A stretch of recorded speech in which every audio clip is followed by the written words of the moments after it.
Hi friends, welcome to சபால் and bus. இன்றைக்கி நம்ம வீடியோவில் பொது அறிவு பற்றிய வினாவிடை தொகுப்பு தாங்க பார்க்க போகிறோம். முதல் கேள்வி, இந்தியாவில் தேசிய நாட்காட்டி எப்போது அமல்படுத்தப்பட்டது? விடை 22 மார்ச் 1957. இரண்டாவது கேள்வி, சுங்க வம்சத்தை நிறுவியவர் யார்? விடை புஷ்யமித்ரா. மூன்றாவது கேள்வி, ரப்பர் உற்பத்தியில் முன்னிலையில் உள்ள நாடு எது? விடை தாய்லாந்து. நான்காவது கேள்வி, இந்தியாவில் குங்குமப்பூ உற்பத்தி செய்யும் ஒரே மாநிலம் எது? விடை ஜம்மு மற்றும் காஷ்மீர். அடுத்த கேள்வி, இந்தியாவில் தேசிய கீதத்தை பாடுவதற்கான கால அளவு எவ்வளவு? விடை 52 வினாடிகள். ஆறாவது கேள்வி, ராஜா போஜ் கட்டிய பெரிய ஏரி எங்கு அமைந்துள்ளது? விடை போபால். ஏழாவது கேள்வி, வங்காளத்தின் பண்டைய பெயர் என்ன? விடை கவுர். எட்டாவது கேள்வி, ஜிப்சம் உற்பத்தியில் முன்னணியில் உள்ள மாநிலம்?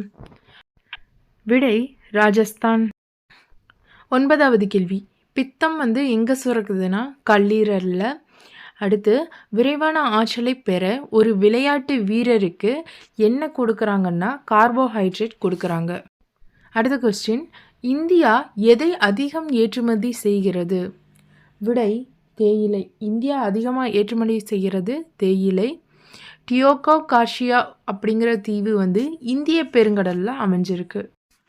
அடுத்த கேள்வி, காவிரி நதிநீர் பிரச்சனை எந்த மாநிலங்களுடன் தொடர்புடையது?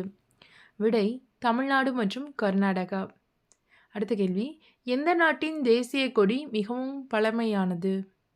விடை எகிப்து. நெக்ஸ்ட் கொஸ்டின், எந்த உலோக அடுக்கு இரும்பில் கால்வனைசிங் செய்ய பயன்படுத்தப்படுகிறது? விடை துத்தநாகம். சார்க் மாநாடு எந்த நோக்கத்திற்காக தொடங்கப்பட்டது? விடை பிராந்திய ஒத்துழைப்புக்காக சார்க் மாநாடு தொடங்கப்பட்டது. அடுத்து, UNHCR இந்த அமைப்பு அகதிகளோடு தொடர்புடையது. அடுத்து, சர்வதேச நீதிமன்றத்தின் முதல் இந்திய நீதிபதி நாகேந்திர சிங். சர்வதேச நீதிமன்றத்தின் முதல் இந்திய நீதிபதி நாகேந்திர சிங். குதுப் மினாரை கட்டி முடித்தவர்? விடை இல்துமிஷ்.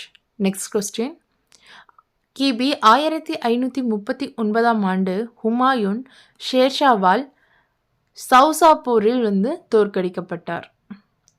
அடுத்து, பில்கிராம் கன்னாஜ் போரில் ஹுமாயூன் ஷெர்ஷா சூரியால் தோற்கடிக்கப்பட்டார். ஷெர்ஷாவின் ஆட்சி தொடங்கியது எப்பன்னு பார்த்தீங்கன்னா 1540. நெக்ஸ்ட் கொஸ்டின், ஹுமாயூன் டெல்லியை மீண்டும் கைப்பற்றிய ஆண்டு 1555. நெக்ஸ்ட் கொஸ்டின், ஹுமாயூன் படிக்கட்டில் இருந்து விழுந்து மரணம் மற்றும் இரண்டாம் பானிபட்டு போரில் ஹேமுவின் தோல்வி, முகலாய பிரதமர் பைரம் கானின் கைகளில் தோல்வி. இதெல்லாம் எப்போ நடந்ததுன்னா கிபி 1556. அடுத்து, அக்பர் இந்துக்கள் மீது விதிக்கப்பட்ட ஜஷியா வரியை எப்போ நீக்கினார்னா கிபி 1564.